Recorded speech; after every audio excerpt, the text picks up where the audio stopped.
नमस्कार, मैं पवन स्वागत करता हूं आपके अपने YouTube परिवार इजी जोन में। देखिए, इन दिनों बड़ी चर्चा में है कि श्रीलंका के पास अब वैदेशिक भंडार कुछ भी नहीं है, जिससे कि वहां बहुत बड़ा आर्थिक मंदी या आर्थिक संकट आ चुका है। इसी तरह चर्चा में है नेपाल कि आर्थिक संकट वहां बहुत ज़्यादा होने वाला है। तो यही समस्या भारत के साथ भी हुआ था। भारत के साथ एग्जैक्ट आर्थिक मंदी नहीं आई थी, लेकिन वैसे ही नौबत आने वाली थी वर्ष 1991 में, जब भारत के पास केवल 15 दिन का वैदेशिक भंडार बचा हुआ था। वैदेशिक भंडार कहने का सेंस होता है कि जो कुछ जमा होती है, जिसके तहत ही अगर वह जमा ना हो तो ना ही आप कोई भी चीज़ विदेश से आयात कर सकते हैं, चाहे वो रक्षा संबंधी तथ्य हो, चाहे वो पेट्रोलियम हो, चाहे वो खाद्य सामग्री हो, चाहे वो इलेक्ट्रॉनिक्स का सामान हो। कुछ भी अगर आप आयात करना चाहते हैं तो वो आयात आप नहीं कर पाएंगे। तो किस तरह से हम लोग उस समस्या से उबरे? कौन थे उस समय भारत के प्रधानमंत्री, कौन थे हमारे वित्त मंत्री जिन्होंने इन बड़ी समस्या से भारत को निकाला था, और इस समस्या से निकलने में कौन से तरीके अपनाए थे, उसी के बारे में इस वीडियो में हम लोग समझेंगे। आइए शुरुआत करते हैं।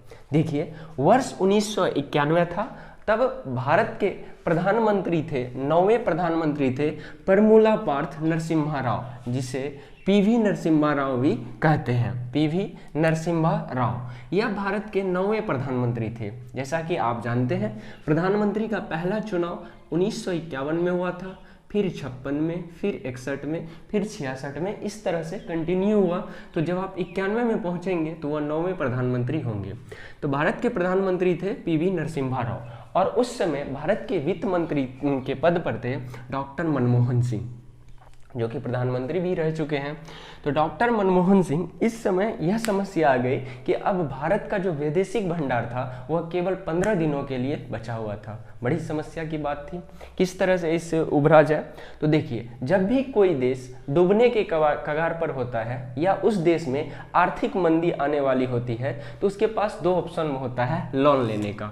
एक होता है वर्ल्ड बैंक। कौन होता है? World bank. वर्ल्ड बैंक क्या है? जब आपकी स्थिति अच्छी हो, स्थिति कैसी हो? अच्छी हो, आप डेवलपमेंट करना चाहते हैं, अपने देश में कुछ करना चाहते हैं, बढ़ोतरी के लिए, अपने देश को प्रगति करने के लिए कुछ करना चाहते हैं, तो ये आपको लोन दे देंगे। जैसे भारत अगर बिहार को विकसित करना चाहे, अच्छा कुछ यहाँ कुछ बनाना चाहे, बड़े बड़े कल कारखाने लगवाना चाहे, तो उसके लिए वर्ल्ड बैंक आसानी से लोन दे देंगे। और जब यह लोन देंगे तब स्थिति आपकी अच्छी होनी चाहिए, प्रगतिशील होनी चाहिए, विकासशील होनी चाहिए। देखिए, लेकिन जब हमारी स्थिति तो उस समय बहुत दयनीय थी, और ये जो लोन देता है लॉन्ग टर्म के लिए देता है, और साथ ही साथ इंटरेस्ट रेट जो होता है वो काफ़ी कम होता है। तो हमारी स्थिति तो उस समय से थी नहीं, इसलिए हम वर्ल्ड बैंक से लोन नहीं ले सकते थे। तब दूसरा ऑप्शन बचता है किसी भी देश के लिए, IMF, इंटरनेशनल मॉनेटरी फंड। क्या बचता है? IMF, international monetary fund. यह बहुत ही कम समय के लिए लोन देते हैं, साथ ही साथ इसका इंटरेस्ट रेट बहुत हाई होता है। इंटरेस्ट रेट बहुत हाई होता है। इन देशों में कुछ ही, जैसे कि पश्चिमी देशों का बोलबाला है, जैसे आपका अमेरिका हो गया, जापान हो गया, फ्रांस हो गया, ब्रिटेन हो गया, ये सब इसमें ज़्यादा इन्वेस्टमेंट किए हुए हैं, इसलिए इंटरेस्ट रेट हाई रखते हैं ताकि अपनी ठीक ठाक तरीके से ये लोग इंटरेस्ट वसूल सके। तो IMF के पास जब हमारे प्रधानमंत्री इससे बात करने के लिए पहुंचे लोन के लिए, तो इन्होंने कुछ शर्त रखा। इन्होंने शर्त क्या रखा कि भारत में 1991 से पहले कोई भी वैदेशिक कंपनी, मतलब कि जो बाहरी विदेश का कंपनी हो, फॉरेनर कंपनी जो हो, वह भारत में अपना कंपनी नहीं डाल सकता था 91 से पहले। साथ ही साथ यहाँ की सरकार जो थी वो लिबरल नहीं थी, मतलब किसी कंपनी के साथ ठीक ठाक, किसी कंपनी के साथ वो ठीक ठाक रुख नहीं अपना सकती थी, हर एक के साथ समान रुख नहीं अपना सकती थी। साथ ही साथ उस समय भारत में हर एक चीज़ भारत सरकार के अंतर्निहित होता था, चाहे विद्यालय हो जाए, चाहे रेलवे हो जाए, रक्षा मंत्रालय तो अभी भी है, पहले भी था। किसी भी प्रकार का कार्य हो वह भारत सरकार के अधीनस्थ ही होता था, भारत सरकार के अंदर में ही होता था। लेकिन जब 19 1991 में IMF पहुंचा, तो यहाँ एक बात रखा गया इसके IMF के थ्रू कि भारत में कि LPG को स्वीकार करना होगा। किसको स्वीकार करना होगा? LPG। क्या होता है LPG? देखिए, LPG समझ के लिक्विफाइड पेट्रोलियम गैस नहीं समझना, ये लिबरलाइजेशन, प्राइवेटाइजेशन और ग्लोबलाइजेशन है। क्या है? लिबरलाइजेशन, प्राइवेटाइजेशन और ग्लोबलाइजेशन है। लिबरलाइजेशन क्या होता है?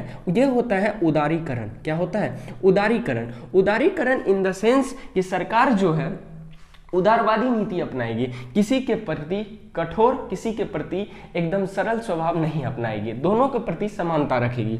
दूसरा था प्राइवेटाइजेशन। प्राइवेटाइजेशन कहने का मतलब कुछ कुछ चीज़ों को सरकार जो है वह प्राइवेट हाथों में निहित कर देगी और उससे वह टैक्स ले लेगी, उससे वह क्या कर लेगी? टैक्स ले लेगी। और इस कंडीशन में जो कार्य सरकारी थ्रू होते हैं और जो प्राइवेट होंगे उन दोनों में समानता रहेगी। ऐसा नहीं कि प्राइवेट कंपनियों को चूसा जा सके, इसलिए लिबरलाइजेशन रखा गया। दूसरा हो गया प्राइवेटाइजेशन और तीसरा था ग्लोबलाइजेशन। क्या था? ग्लोबलाइजेशन मतलब कि जितने भी फॉरेनर कंपनी हैं वो भी भारत में आकर के बस सकते हैं, भारत में अपना फैक्ट्री डाल सकते हैं। तब उस समय जो हमारे वित्त मंत्री थे इन्होंने क्या कहा? इन्होंने कहा ठीक है, हम LPG को स्वीकार करेंगे, लेकिन अगर वैदेशिक कंपनी भारत में आएगी, वैदेशिक कंपनी भारत में आएगी तो अब भारतीय कंपनी के साथ उसे समझौता करना पड़ेगा। मतलब उनके बीच में, उनके साथ मिलकर के ही कोई किसी भी कार्य को वो करेंगे या अपना कंपनी डालेंगे।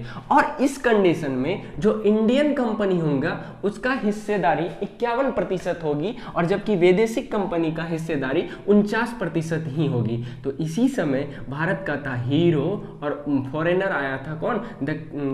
होंडा। साउथ कोरियन कौन आ गया? होंडा। इसी के साथ मिल करके हीरो होंडा कंपनी बन गया था। खूब चढ़े होंगे हीरो होंडा के गाड़ी पे।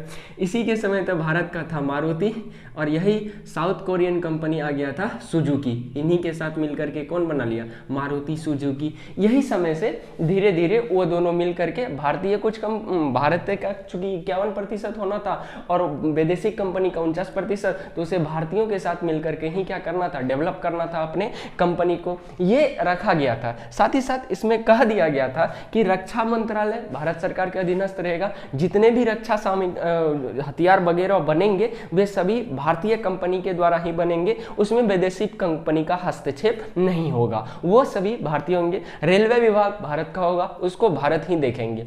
तो यह ट्रीटी को अपनाया गया था LPG, लिबरलाइजेशन, प्राइवेटाइजेशन, ग्लोबलाइजेशन। और यह जब अपनाए थे ना, भारत में धूम मच गई और वही वैदेशिक भंडार जो 15 दिन का था आज देखिए कहां से कहां आ गए हम लोग। तो इस चीज को अपनाए थे कब?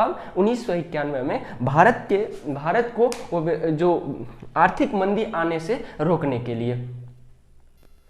आई होप आप समझ गए होंगे कि LPG क्या है। लेकिन आपके मन में ऐसा बात आता होगा कि भारत तो 1947 में आज़ाद हो गया, तब नेहरू जी 1947 या 1960 में कहे नहीं LPG लेकर के आ गए थे। तो देखिए, अगर 1960 में कोई वैदेशिक कंपनी आ जाता तो उस समय भारत के पास कुछ भी करने के लिए वो असमर्थ था, कुछ भी बनाने के लिए वो नहीं जानते थे, क्योंकि स्किल ही डेवलप्ड नहीं था। जब आपके पास स्किल ही डेवलप ना हो तो आप कैसे किसी भी चीज़ का निर्माण करेंगे? तो उस समय वैदेशिक कंपनी का ही बोलबाला हो जाता, जो कि हमारे लिए घातक ही सिद्ध होता। इसलिए उस समय 1960 ईस्वी में जो था नेहरू जी इस LPG को भारत में नहीं लाए। इस LPG को जो लिबरलाइजेशन, प्राइवेटाइजेशन और ग्लोबलाइजेशन है, इसको भारत में नहीं लागू किया।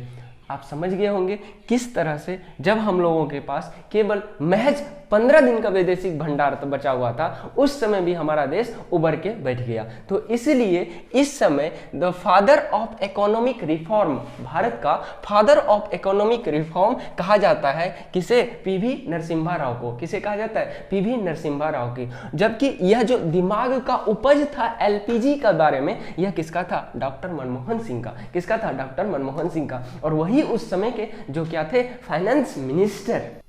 देखिए अब जो है इस हिस्सेदारी को क्या कर दिया गया, 100% कर दिया गया। इसी तरह से जब 100% हो गया तो हीरो अलग हो गया, होंडा अलग हो गया। अब हीरो का अलग गाड़ी देखते होंगे, होंडा का अलग गाड़ी देखते होंगे, मारुति का अलग गाड़ी देखते होंगे, सुजुकी का अलग देखते होंगे। तो अब हमारी स्थिति वैसे बन गई है कि हम बिना वैदेशिक कंपनी का सहारा लिए हुए खूब बढ़िया बढ़िया चीज़ों का प्रोडक्शन कर सकते हैं।